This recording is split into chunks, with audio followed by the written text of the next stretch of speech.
जो न्यूज आई है कि ईरान से ऑयल लेने जा रहा है इंडिया, इस न्यूज को आप कैसे देखते हैं? इस वक्त जो भारत के जिस तरीके से उनके हौसले बुलंद हैं, ऋषि सोनक की वजह से उनके हौसले मजीद बुलंद हुए।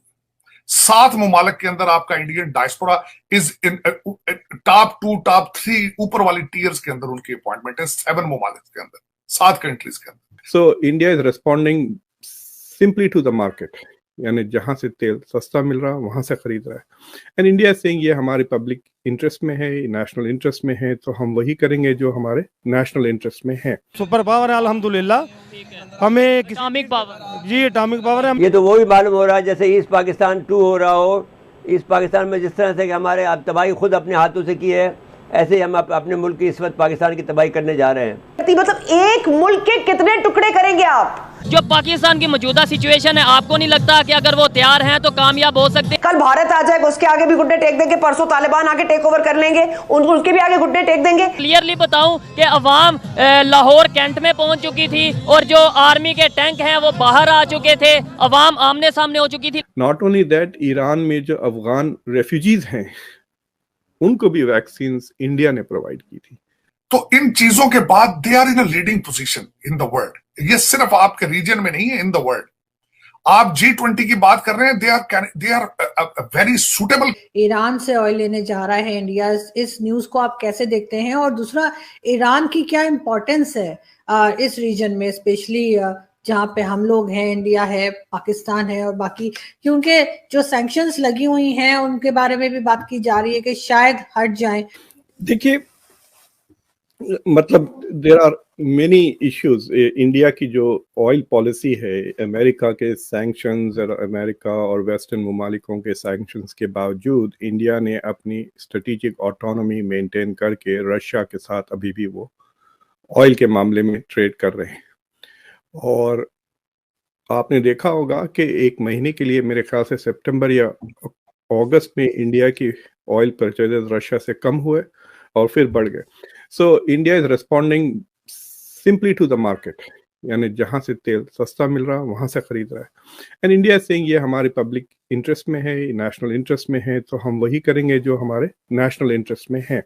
और इंडिया के इन तीनों मुल्कों से ताल्लुकात अच्छे हैं। अमेरिका के साथ क्वाड में है, अमेरिका के साथ तकरीबन I2U2 में है, यूनाइटेड अरब एमिरेट्स के साथ भी है, सऊदी अरेबिया के साथ भी इंडिया के ताल्लुकात अच्छे हैं, और इजराइल के साथ तो है ही। तो India has to play the same game जिस तरह वो रशिया के साथ और अमेरिका के साथ खेल रहा है, यानी playing with both partners. Middle east में ये और कॉम्प्लिकेटेड हो जाता है, तो India has to play with Saudi Arabia and Iran, with Israel and Iran, with UAE and Iran. तो देखिए आप, इंडिया के लिए इट्स लाइक सेइंग कि टाइट रोप वॉक, हर सिचुएशन में it's a tight rope walk, maintaining a balance. तो वो इज अ जियोपॉलिटिकल कॉन्टेक्स्ट जिसमें इंडिया इज ऑपरेटिंग।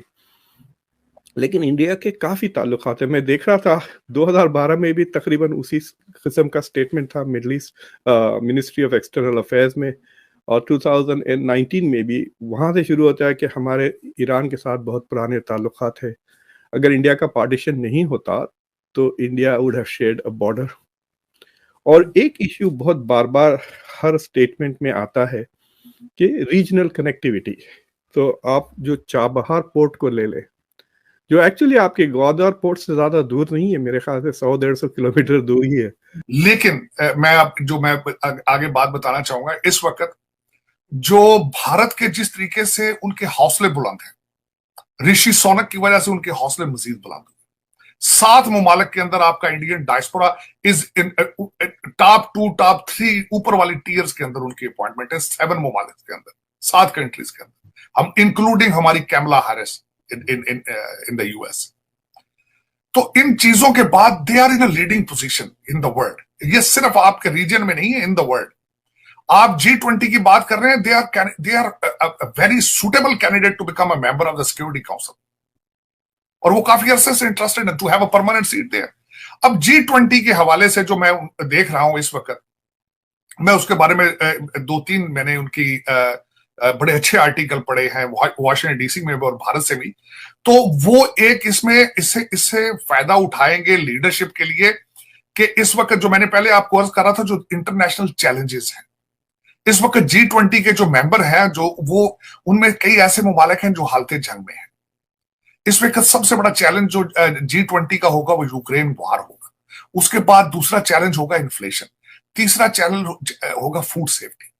सारी ये चीजों को देखा जाए, और मैं देख रहा हूं कि वो तैयारी में है, इस वक्त G20 की तैयारी में है टू लीडरशिप, क्योंकि उनके पास एक golden opportunity to prove themselves as a international player, और वो एज एन इंटरनेशनल प्लेयर। और उसमें खासकर जो उनके पास एक सबसे बड़ा चैलेंज है G20 में कि चाइना को किस तरह डोमिनेट करना है, और यूएस की उसके पीछे सपोर्ट उनको हासिल है। पर कल या परसों हमारे जो सेक्रेटरी ऑफ डिफेंस है, मैं उसके हवाले से उनकी एक स्टेटमेंट थी कि चाइना की ग्रोथ में हमारे लिए how important it is to become a strategic defence partner with India. वो लद्दाख में एक दूसरे के आमने सामने खड़े, आंखों में आंखें डालकर, लेकिन दुनिया के बहुत बड़े ट्रेड पार्टनर भी हैं एक दूसरे के साथ, लेकिन हम उन चीजों से हम बहुत पीछे हैं, क्योंकि हम मैच्योर नहीं है किसी चीज में भी। अब देखिए, आपने भारत से दालें लेनी बंद कर दी हैं, और आपकी दालें पाकिस्तान में बहुत ज्यादा महंगी हैं।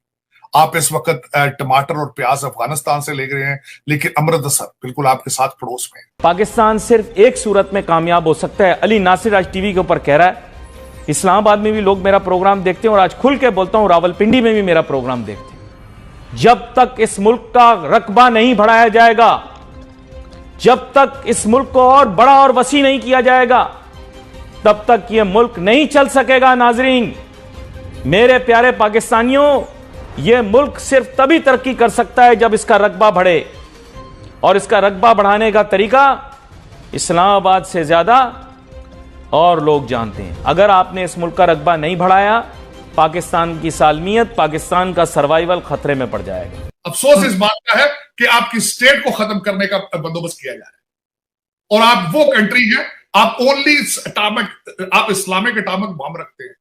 दुनिया के लिए कंसर्न ये है, वरना भूटान को, मैंने जिस तरह कहा, भूटान नेपाल को पूछता है,